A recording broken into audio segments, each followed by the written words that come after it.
La clase anterior habíamos visto que el movimiento de un cuerpo rígido que rota alrededor de un eje fijo o alrededor de un eje paralelo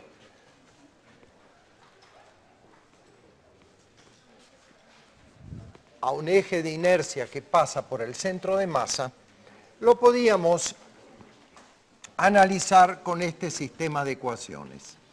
La suma de las fuerzas exteriores igual a la masa por la aceleración del centro de masa. Y la suma de los torques dirigidos a lo largo del eje de rotación igual a I por alfa, donde I es el momento de inercia del rígido alrededor del eje de rotación. Y habíamos empezado a hacer algunos ejemplos. Creo que hicimos el ejemplo de un cilindro que rota. A ver, pongámonos de acuerdo. Hicimos esto, creo. ¿Sí? Ok, hicimos eso y... Ok, esto lo voy a dejar.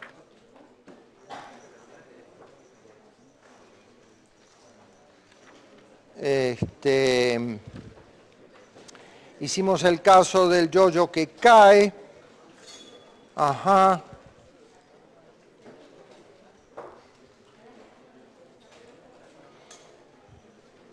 Entonces ahora vamos a hacer otro ejemplo.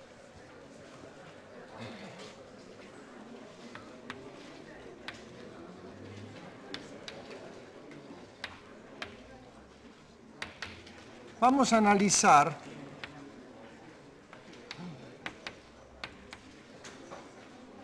el movimiento de un cuerpo que de una esfera o cilindro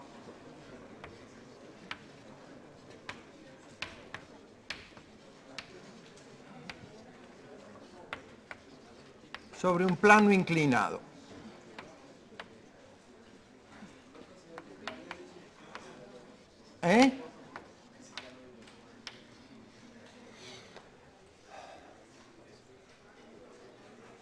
Hicimos el descenso. ¿Sí? Ok. Entonces, es verdad, gracias, yo recuerdo que hice. Entonces lo vamos a modificar ligeramente. Muy bien, está perfecto. Pero entonces lo vamos a modificar ligeramente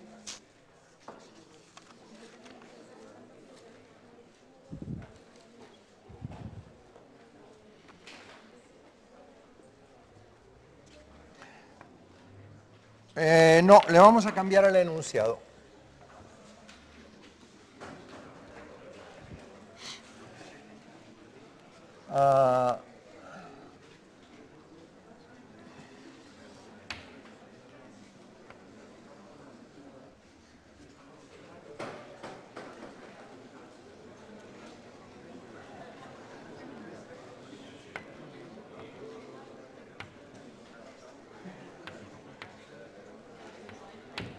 Vamos a suponer que tenemos un cuerpo que rueda, puede ser una esfera, puede ser un cilindro, puede ser un anillo, un aro. Eso va a modificar su momento de inercia.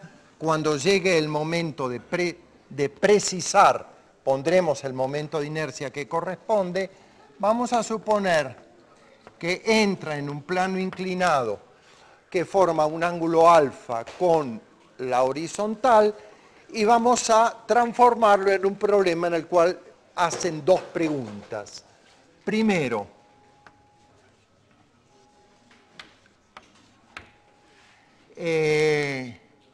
¿cuánto tarda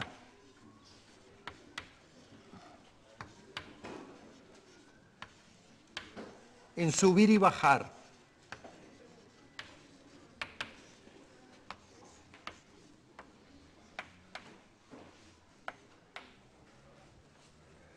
Segundo, ¿con qué velocidad regresa?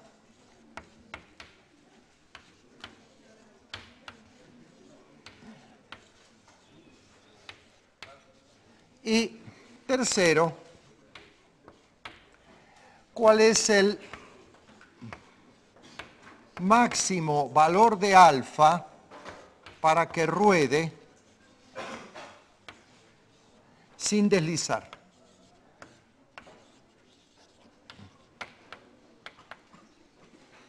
Ese es el problema, es una modificación del problema que hice en la clase anterior. Entonces, tengo una cosa que rueda, que ataca un plano inclinado, un ángulo alfa, y me pregunto, ¿cuál es el tiempo para ir y volver? ¿Con qué velocidad regresa? ¿Y cuál es el máximo valor del ángulo del plano inclinado para que ruede sin deslizar? Entonces, estas preguntas no las voy a contestar en ese orden. No las voy a contestar en ese orden porque hay una en particular que la puedo responder con mayor rapidez, que es la segunda. Entonces, copien las preguntas porque voy a borrar acá porque necesito el lugar. ¿Cuánto tarda en subir y bajar? ¿Con qué velocidad regresa? ¿Y cuál es el máximo valor del ángulo alfa? En realidad son tres problemas en uno. Vamos a ver, ¿con qué velocidad regresa? Esa pregunta la voy a manejar desde el punto de vista energético. Para manejarla desde el punto de vista energético, tengo que ver qué fuerzas trabajan y hacer un balance energético. Cuando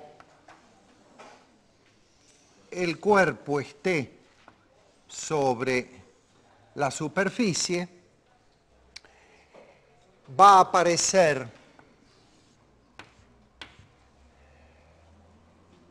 el peso en una dirección, ya sé que estaba, pero era normal a la superficie de rodadura, ahora ya no lo es más. La normal sigue estando en la dirección perpendicular a la superficie de rodadura y aparece una fuerza de fricción, que va ¿para dónde? ¿Hacia arriba o hacia abajo? Veo que todavía hay alguna divergencia en la respuesta, lo cual es bueno. Inmediatamente lo voy a analizar. ¿Es una fuerza de fricción cómo? ¿Estática o cinética? ¿Estática o cinética? Digan con confianza. Unos dicen estática, hay quienes dicen cinética. Díganmelo, porque es aquí el momento para discutirlo. Yo digo que es estática y los que dicen que es estática tienen razón porque el punto de contacto está en reposo respecto de la superficie del plano inclinado. Si no estuviera en reposo, sería una rodadura con deslizamiento, que no es el caso. Voy a suponer que estoy en una condición de rodadura sin deslizamiento.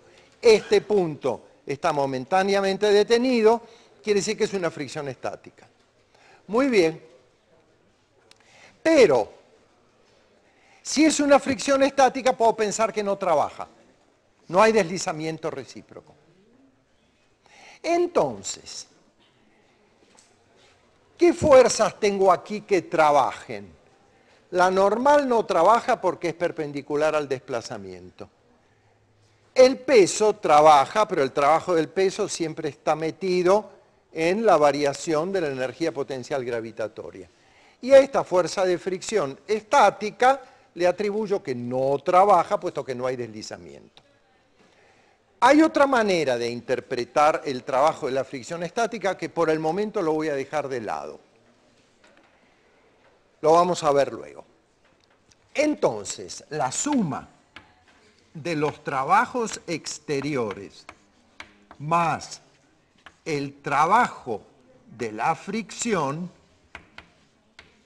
lo puedo considerar cero. Entonces, si eso es cero, el cambio de energía cinética más el cambio de energía potencial gravitatoria más el cambio de energía potencial elástica, que aquí no hay, porque no hay nada que pueda absorber o intercambiar energía elástica, enseguida tiene que ser cero. Dime. No entiendo por qué la fuerza de fricción va hacia la derecha. ¿No entiendes por qué la fuerza? ¿Me permites congelar un momento tu pregunta? Y en cuanto vaya a la parte dinámica, ahí se hace obvio. Recuerda que tampoco te tienes que preocupar demasiado. Bueno, no sé qué pasa hoy que tartamudeo. No te tienes que preocupar mucho, porque la fuerza de fricción esta es una estática. No es una fricción cinética. La cinética tiene deslizamiento y uno siempre sabe para dónde va. Porque para dónde va, en el sentido contrario a la velocidad de las superficies en contacto. Pero esta es una estática. A veces con la estática uno sabe dónde va y a veces no sabe dónde va. Entonces, ¿para dónde va? El sistema dice. ¿Te acuerdas del problema del embudo de Física 1111? Que tenías un embudo que lo ponías a rotar con un cuerpito en uno de los lados. Bueno, ¿para dónde iba la cinética, la fricción? Bueno, si el embudo giraba muy rápido, la fricción iba para abajo. Si el embudo giraba muy despacio, la fricción iba para arriba. Si el embudo giraba a una velocidad angular particular, la del péndulo cónico, la fricción era cero. ¿Por qué? Porque esta fricción estática es una fuerza de vínculo. Es parienta de la normal. Las fuerzas de vínculo se ajustan a los que le piden. La normal se ajusta al valor que le piden. La fuerza de fricción también. Lo que pasa es que la normal tiene siempre determinado el sentido y la fricción estática no. Ella se va a poner para que no haya deslizamiento mientras pueda, en un sentido o en el otro.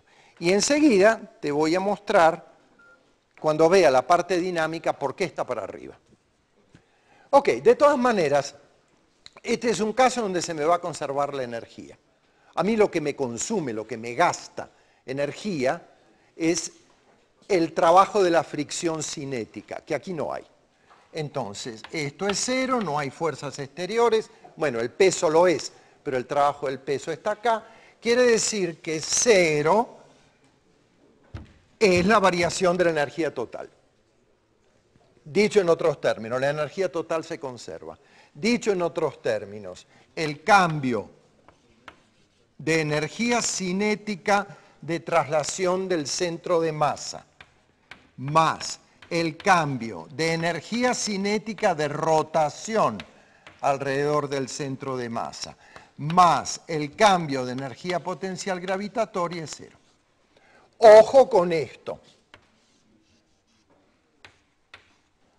Hay que agregar una energía cinética de rotación. Hay masa que no solo se está desplazando, sino que está rotando alrededor del centro de masa, y eso consume energía cinética. Bueno, muy bien, ¿cuál es la energía cuando está en la base? ¿Qué va a pasar? Cuando está en la base, ¿qué energía tiene? Cero igual, bueno, hagamos el balance de energía de una vez. ¿Cuál es la energía cinética de traslación final? Va a ser 1/2 de la masa por el cuadrado de la velocidad final del centro de masa, menos 1/2 de la masa por el cuadrado de la velocidad inicial del centro de masa, más 1/2 del momento de inercia por el cuadrado de la velocidad final de rotación menos 1/2 del momento de inercia por el cuadrado de la velocidad inicial de rotación. Más, ¿cuánto vale la variación de energía potencial gravitatoria?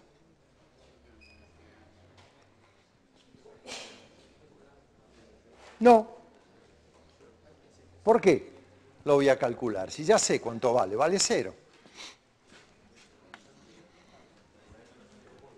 Y vale 0, porque si llega hasta una altura h y baja, al bajar va a tener tan 0 de energía potencial gravitatoria como tenía al empezar. En definitiva, un medio de la masa por el cuadrado de la velocidad final más un medio de I por el omega final al cuadrado tiene que ser igual a un medio de la masa por el cuadrado de la velocidad inicial más un medio de I por el omega inicial al cuadrado. Conclusión, la energía cinética se conserva. Cosa que lo podría haber visto sin hacer cuentas, claro. Si no tengo nada que me la quite. Si inicialmente no tiene energía potencial gravitatoria y cuando vuelve a bajar, se entiende que al mismo punto, si considero que está en un punto que no es la base, sí se queda con un poco de energía potencial gravitatoria. Pero si considero que vuelve al mismo punto, bueno, pues las energías cinéticas tienen que ser iguales. Y como la velocidad angular por R es igual a V, la velocidad del centro de masa, ¿por qué? Porque rueda sin deslizar, entonces esto se puede escribir así.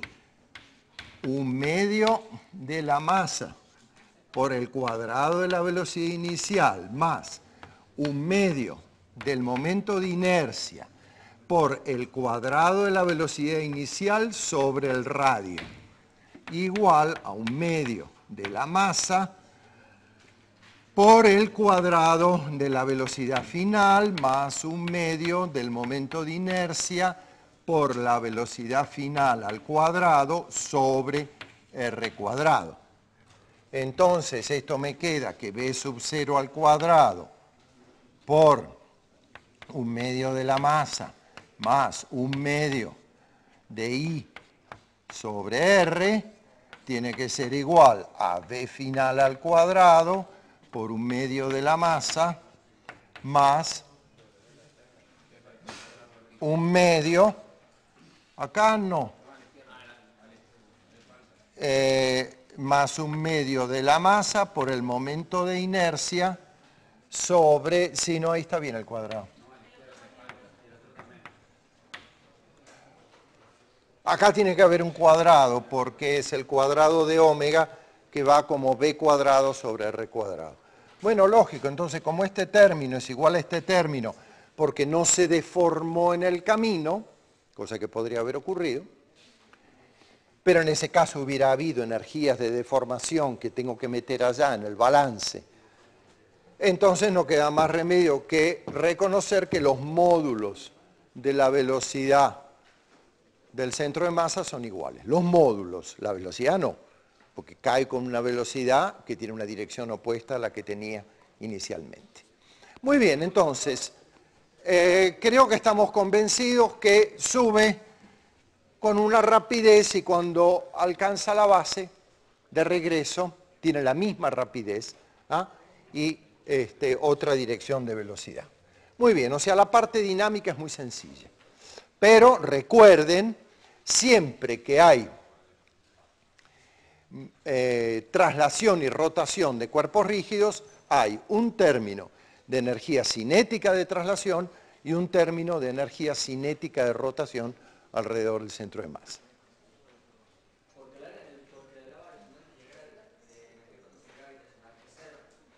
Bueno, porque este es mi estado inicial y este es mi estado final. Estoy planteando entre la base, subió y bajó. El estado final mío es cuando ha bajado. No vale la pena ir arriba, porque nadie me pregunta nada del arriba. Entonces, si nadie me dice hasta dónde sube, ¿para qué lo voy a calcular? Es evidente, no, pero la puedo calcular. Acá surge una observación. No me dan la altura, no importa, pero puedo calcular a qué altura llega. ¿Qué tengo que hacer para calcular a qué altura llega? Tengo que quemar toda esta energía, quemar no, está muy mal dicho, perdón, pido perdón. Quemar no, porque quemar implica que la pierdo.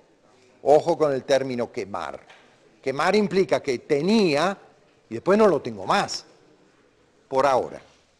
En la parte de termodinámica vamos a cambiar ese concepto. Pero entonces, ¿qué quiere decir calcular a dónde llega? Bueno, es un balance distinto. Es un balance donde hay un cambio de energía cinética y va a haber un cambio de energía potencial gravitatoria. Y el dónde llega, ¿cómo lo voy a calcular? Convirtiendo, no quemando, toda esta energía cinética en energía potencial gravitatoria, pero toda, la de traslación y la de rotación. ¿Se dan cuenta? Entonces, ahí sí puedo calcular cuál es la energía potencial gravitatoria y de ahí sacar la altura, de dónde llega. Pero como no me lo preguntan, por una economía elemental no lo hago. Que me pregunten el ángulo, de aquí no sale.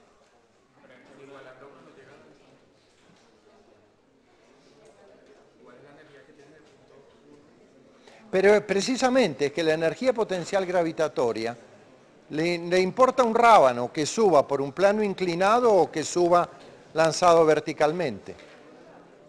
La energía potencial gravitatoria va a depender de la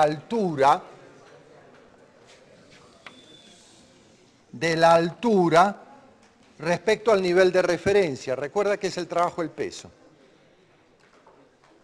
Entonces, con esta energía cinética, lo lance así o lo lance de lado, va a llegar a la misma altura. Hay que tener en cuenta, sí, siempre que hay energía cinética de rotación. O sea, este término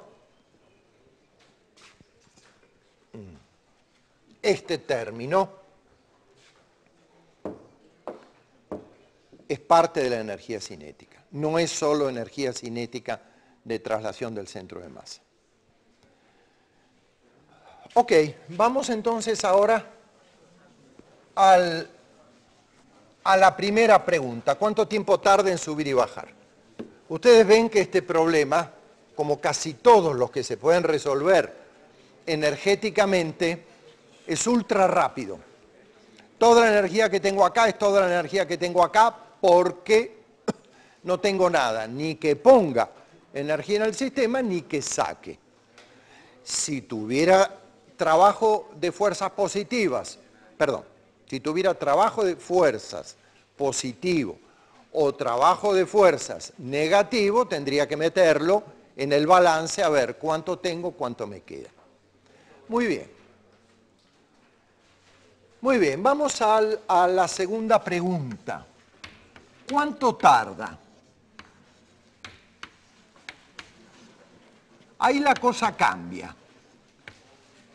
Entiendo que cuánto tarda en subir y bajar. Ahí la cosa cambia. ¿Por qué cambia? Porque la energía nunca es explícita respecto del tiempo. Ahí está su sencillez, su potencia y al mismo tiempo su carencia. Es absolutamente muda respecto de cuánto tarda un proceso. Por eso es rápida, pero da menos información. Solo conecta velocidades con posiciones. Si yo quiero saber los detalles del problema, tengo que ir a la dinámica, que es la que sí resuelve todo. Entonces vamos a hacer la dinámica de ese problema. La dinámica de ese problema es esa, la suma de las fuerzas aplicadas exteriores es la masa de la partícula por la aceleración del centro de masa, que aquí la voy a llamar A. No voy a precisar más que se trata de la aceleración del centro de masa y le voy a llamar A.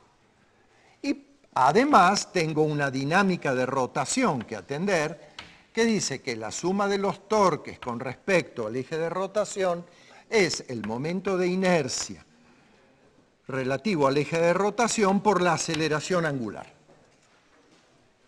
Bien, yo tengo que resolver ahora esas ecuaciones. Bueno, esas ecuaciones las puedo resolver porque sobre ese cuerpo voy a tener esas tres fuerzas que están allí, esas ya no cambian, que me van a dar, vamos a tomar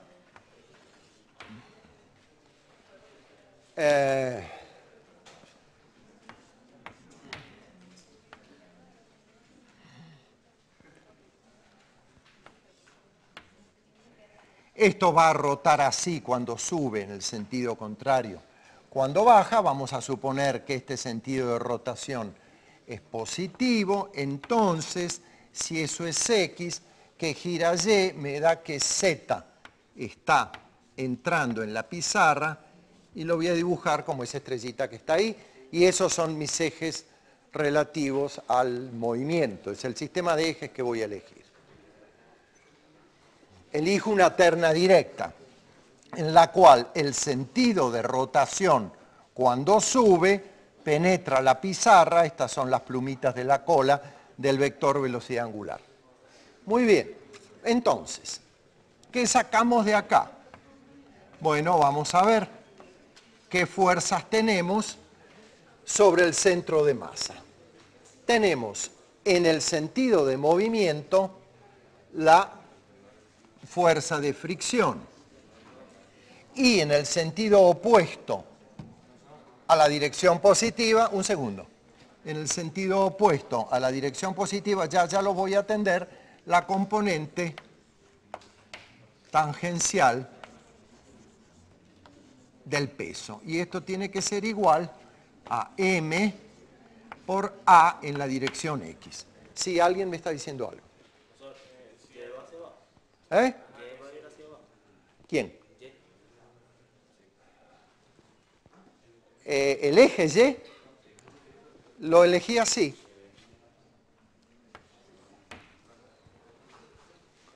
Lo elegí así. Si va subiendo el cilindro, ¿no debería ser el roce para abajo? Te contesto en menos de un minuto.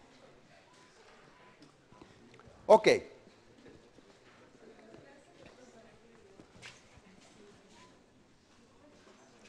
Vamos a esta otra ecuación. Ah, bueno, acá falta otra, ¿no? Acá falta, perdón, falta otra. Porque este es escalar, aquí falta decir que mg por el coseno de alfa menos la normal es 0. Me falta la otra componente, ¿no? Mg por el coseno, si esto es alfa, esto es alfa. La componente normal del peso menos la normal es 0. Ok, es la versión de esa, las versiones, o digamos, la forma escalar de esta ecuación vectorial. Tiene una componente en la dirección normal, tiene otra componente en la dirección tangencial. Y ahora,